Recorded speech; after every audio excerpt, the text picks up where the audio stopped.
Hi everyone! ඔයාලා හැමෝම හොඳින් ඉන්නවා ඇති කියලා මං හිතනවා. අද මං ඔයාලට ගෙනල්ලා තියෙන්නේ මගේ Valentine's recipe series එකේ තුන්වෙනි වගේම last recipe එක. අද අපි හදන්න යන්නේ churros. මං හිතන්නේ ලංකාවේ ගොඩාක් කට්ටිය try out කරලා නැතුව ඇති churros. churros හදාගන්න අපි පාවිච්චි කරන්නේ choux pastry එක.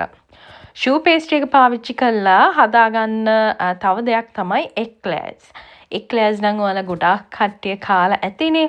ඉතින් මේ churros ඇතුලේත් eclairs වල වගේම හරිම light and airy texture එකක් තමයි තියෙන්නේ. අපි දැන් බලමු මේක හදාගන්න ඕන දේවල් මොනවාද කියලා. churros හදාගන්න අපි මුලින්ම choux pastry එක හදාගන්න ඕනේ. ඔයාලා pastry එක හදාගන්න පාවිච්චි කරන භාජනයට butter වතුර සීනි දාගන්න ඕනේ මුලින්ම. මම මෙතනදී තාම ලිප ඔන් කරගෙන නැහැ. අපි ඔක්කොම ටික දාගත්තට පස්සෙම ලිප ඔන් කරගමු. මම දැන් මේ දාගත්තේ ලුණු. මම unsalted butter පාවිච්චි කරන්නේ. ඒකයි මම ලුණු දැම්මේ. ඊට පස්සේ අපි butter ටික මේක හොඳට දිය වෙනකන් mix කරගන්න ඕනේ.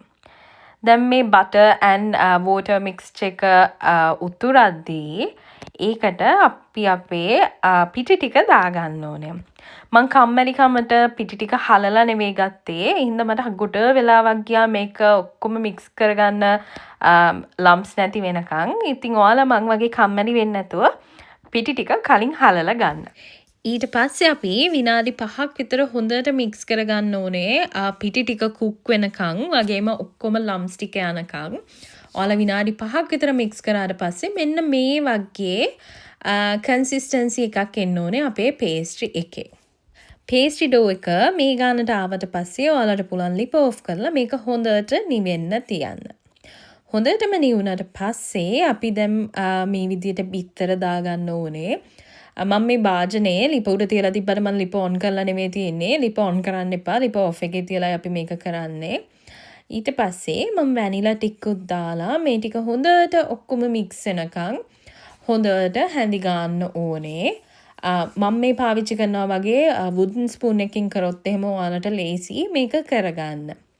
එහෙම mix කරද්දී මෙන්න මේ වගේ texture එකක් එනවා.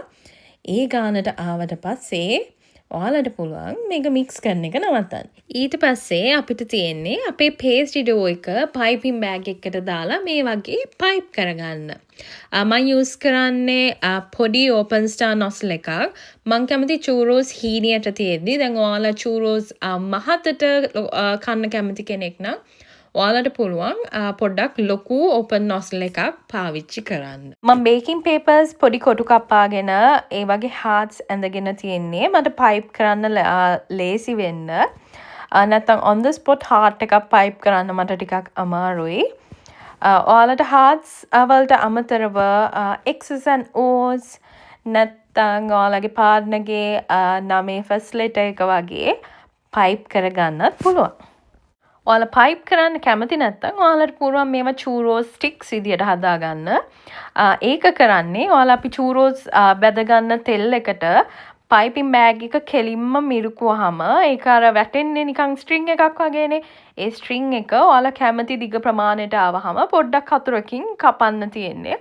එතකොට churros sticks වගේ තමයි එන්නේ.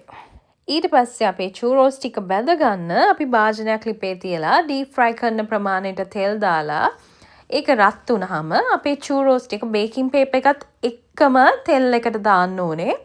මම baking paper එකත් එක්කම මෙහෙම දාගන්නේ. එතකොට අපේ churro එක කැඩෙන්නේ නැහැ. නැත්තම් ඔයාලා නිකන් baking paper එකෙන් slide කරලා තෙල් එකට දාන්න ගියොත් එහෙම churro එක shape එක නැතුව කැඩෙන්න බලනවා. ඒ වගේම ඔයාලා pipe කරගද්දි baking paper වගේ කොලයකම විතරක් pipe කරගන්න. ඔයාලා නිකන් කොලයක pipe කරොත් එහෙම ඔයාලට මේ වගේ තෙල් එකට දාගන්න බෑ ගිනි ගන්නවා. දැන් මගේ churro එක පොඩ්ඩක් firm වෙලා තියෙන්නේ. ඒ හින්දා අපිට baking paper එක අයින් කරගන්න පුළුවන්. baking paper එක අයින් කරලා චුට්ට වෙලාවක් බැද ගන්න ඕනේ. මේක හොඳට brownish වෙනකන්. ඔයාලා එක පැත්තක් brown වෙලා ඇති කියලා හිතුණාට පස්සේ අනිත් පැත්ත හරවලත් බැද ගන්න පුළුවන්. ගොඩාක් කර වෙන්න දෙන්න එපා. ලා දුඹුරු පාටක් වගේ එද්දී අපි මේක තෙලින් බා ගන්න ඕනේ. මම රතු පාටිනුත් හාත් ස්ටික්කුයි එක්සසනෝ ස්ටික්කුයි හදාගත්තා. මේක හදාගන්න අපේ ඔරිජිනල් ඩෝ එකටම රෙඩ් ෆුඩ් කලරින් ටිකක් දාගන්න විතරමයි තියෙන්නේ. හරිම ලේසි. ඒ වුණාට අර ප්ලැටර් එකක් වගේ හදනවා නම් මේ වගේ කලර්ස් දෙකකින් තියෙදි හරිම ලස්සනයි. මගේ චූරෝස් ටික ඔක්කොම බැදුනා. ඊට පස්සේ දැන් මම මේ ඒව ටික සීනි වල කෝට් කරගන්නවා තමයි ඔයාලා දකින්නේ. ඔයාලා සිනමන් පවුඩර් වල රසට කැමති කෙනෙක් නම් ඔයාලට පුළුවන් sugar and cinnamon දෙකම එකට mix කරලා ඒ mix එකේ ඔයාලගේ චූරෝස් ටික කෝට් කරගන්නත්. මගේ ingredients ප්‍රමාණයෙන් චූරෝස් කිලෝ එකකට වඩා හැදුනා. ඉතින් ඔයාලට හිතනවා නම් ඒ ප්‍රමාණය වැඩි කියලා ඔයාලට පුළුවන් මගේ recipe එක ඔයාලට අවශ්‍ය ප්‍රමාණයට adjust කරලා ගන්න. දැන් මේ ඔයාලා දකින්නේ අර මං කිව්වා වගේ churros stick එක. usually churros කන්නේ මොනවා හරි sweet sauce එක dip කරගෙන මම මේකට හදාගත්තේ dark chocolate dip එක. ඒක හදාගත්තේ මම dark chocolate උයි whipping cream උයි එකට දාලා microwave එකේ දාලා melt කරගෙන. ඔයාලට microwave එකක් නැත්නම් ඔයාලට මම මගේ කලින් වීඩියෝ එක පෙන්නලා තියෙනවා වගේ double boiling system එක පාවිච්චි කරලා මේක කරගන්නත් පුළුවන්.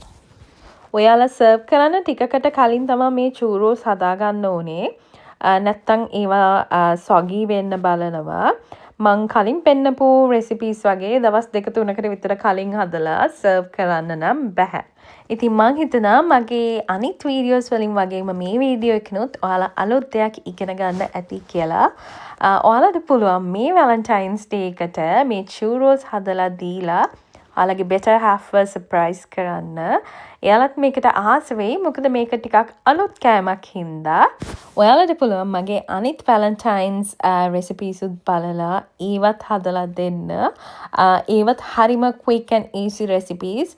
පොඩ්ඩක් වෙලා යන recipe එකක් කියලා තියෙන්නේ මෙන්න මේ churros එක තමයි. ඔයාලා මගේ recipes මේ වැලන්ටයින්ස් ඩේ එකට හැදුවොත් එහෙම මට කමෙන්ට් එකක් දාන්න. ඔයාලගේ පාර්ට්නර් ඒවට කැමති වුණාද කියලා. ඒ වගේම තාමත් මගේ channel එකට subscribe කරලා නැත්නම් අදම subscribe කරන්න. Okay, then until next time, bye and have a happy Valentine's Day.